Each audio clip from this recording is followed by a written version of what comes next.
আল্লাহর আইন বলতে আমরা কি বুঝি? আল্লাহর ল বলতে আমরা কি বুঝি? আল্লাহর আইন বলতে আমরা বুঝি আল্লাহ তাআলা তোমাকে এটা আদেশ করছে, এটা তুমি করো, আল্লাহ এটা তোমাকে নিষেধ করছে, এটা তুমি করো না, এটাকে আল্লাহর আইন বলে। সুবহানাল্লাহ। আমাদের সমাজের মধ্যে আল্লাহর আইন আজকে তো আমরা অনেক অনেক অনেক দূরে সরে গিয়েছি। শুধু বাংলাদেশে নয়, গোটা বিশ্বের যেখানে আপনি সংবিধানগুলো হাতাবেন, সংবিধানগুলো রিসার্চ করবেন, সংবিধানগুলো গবেষণা করবেন, দেখবেন কোরআনের সাথে সরাসরি সাংঘর্ষিক রাষ্ট্রীয় আইন। কিসের সাথে? কথা কেনা? কোরআনের সাথে সরাসরি কি সাংঘর্ষিক? সরাসরি কি সাংঘর্ষিক রাষ্ট্রীয় আইন, রাষ্ট্রীয় সংবিধান।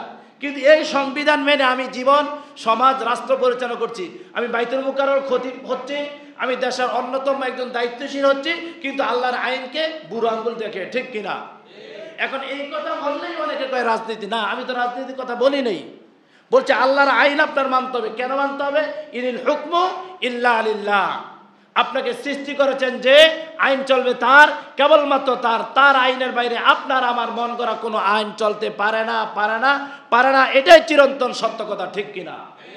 আল্লাহর আইন ছাড়া এখন পর্যন্ত যারা চলেছে তারা কখনো সফলতার সর্বোচ্চ মানদণ্ডে পৌঁছে নাই। আপনারা লিখে রাখেন, আমি শতভাগ চ্যালেঞ্জ ছুড়ে আপনাদেরকে বলছি, আপনারা লিখে রাখুন, আজকের ডেট দিয়ে লিখে রাখুন, কিয়ামত পর্যন্ত সংগঠিত হবে ততক্ষণ না পর্যন্ত দেশের মধ্যে শান্তি, সুশৃঙ্খল, ডিসিপ্লিন আসবে না, যতক্ষণ না পর্যন্ত আল্লাহর সম্পূর্ণ বিধান আপনার সংবিধানের মধ্যে না থাকবে, আল্লাহর সম্পূর্ণ আইন আপনার সংবিধান না থাকবে, ততক্ষণ পর্যন্ত শান্তি আসতে পারে।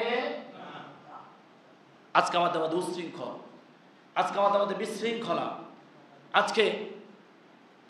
আজকে আমাদের মধ্যে এমন অনেক অরাজকতার সৃষ্টি হয়েছে, এমন এক বিশৃঙ্খলা তৈরি হয়েছে যে বিশৃঙ্খলার কারণে ছেলে তার বাবাকে মারে, মেয়ে তার মাকে মারে।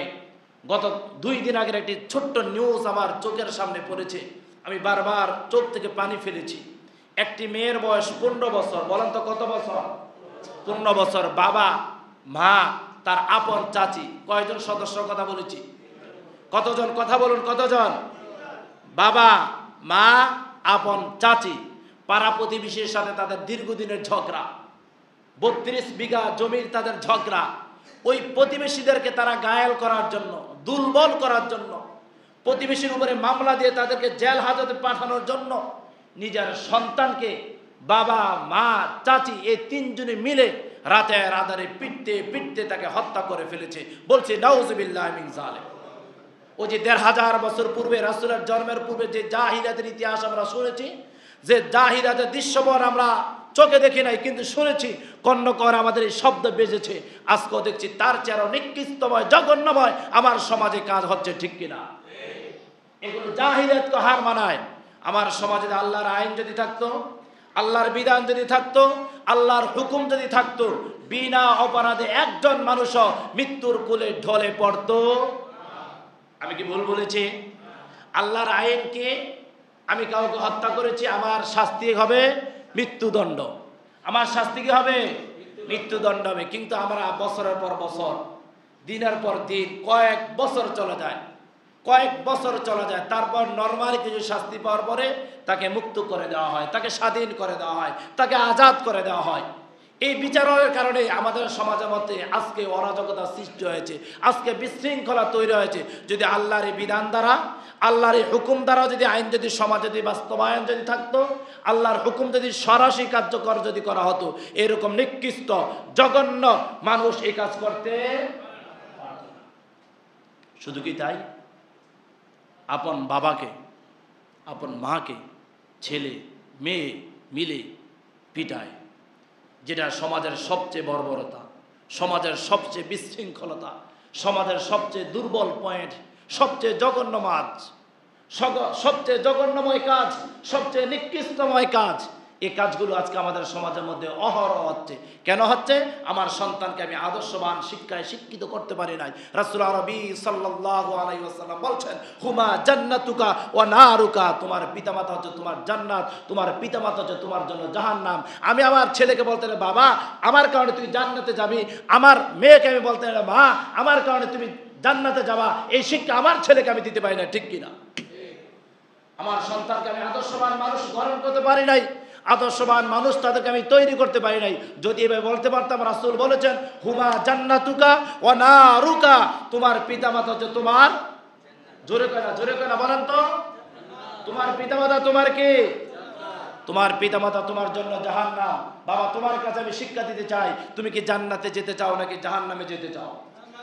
আপনার একেবারে হত দুর্বল একজন ছেলে স্কুলের বারিন্দায়, সে কখনো যায় নাই, তারপর ওই ছেলেকে যদি জিজ্ঞাসা করে তুই কি জান্নাতে যেতে চাস নাকি জাহান্নামে যেতে চাস, আপনার সন্তান আপনাকে আবেগ অনুভূতি উজাড় করে বলবেন বাবা আমি জান্নাতে যেতে চাই।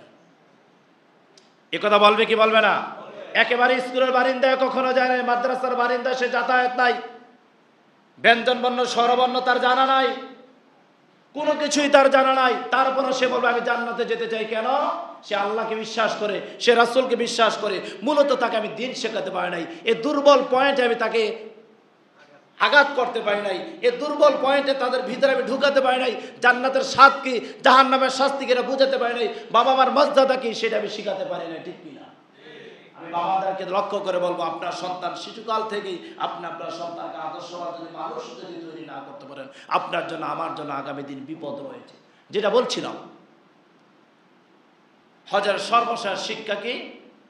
আল্লাহর আইন মেনে জীবন, সমাজ, রাষ্ট্র পরিচালনা করা। ওই যে বলেছিলাম লাব্বাইক, বলেন লাব্বাইক আল্লাহুম্মা লাব্বাইক, লাব্বাইক লা শারীকা লাকা লাব্বাইক, ইন্নাল হামদা ওয়ান নি'মাতা লাকা ওয়াল মুলক। এই মুলক শব্দের হচ্ছে রাজত্ব, মুলক শব্দের হচ্ছে ক্ষমতা। আল্লাহ তাআলা গোটা বিশ্বের ক্ষমতার মালিক কে? গোটা বিশ্বের আইনদাতার মালিক কে? গোটা বিশ্বকে কন্ট্রোলিং সিস্টেমের মালিক কে? এই আল্লাহর আইন, আল্লাহর বিধানের উপরে আমার আস্থা এবং বিশ্বাস থাকতেই হবে। যদি আমি না মানি, এটা আমার দুর্বলতা, এটা আমার ব্যর্থতা, কিন্তু আল্লাহর আইন আছে, এটা আমার মানতে হবে, ঠিক কিনা? আল্লাহর আইন যদি কেউ যদি প্রমোট যদি করতে চায়, কেউ যদি সমাজে কিংবা রাষ্ট্রে যে বাস্তবায়ন যদি করতে চায়, তাদের সাথে আমরা সাড়া দেব ইনশাআল্লাহ। ইনশাআল্লাহ বলি, ইনশাআল্লাহ বলি। এই হজের এই শিক্ষাগুলো আমরা যদি সামাজিক জীবনে, পারিবারিক জীবনে, রাষ্ট্রীয় জীবনে আমরা যদি কাজে যদি লাগাতে পারি, আমাদের জীবনটা সুখময় হয়ে যাবে, আমাদের জীবনটা আলোকিতময় হয়ে যাবে। বলছে আল্লাহুম্মা আমিন।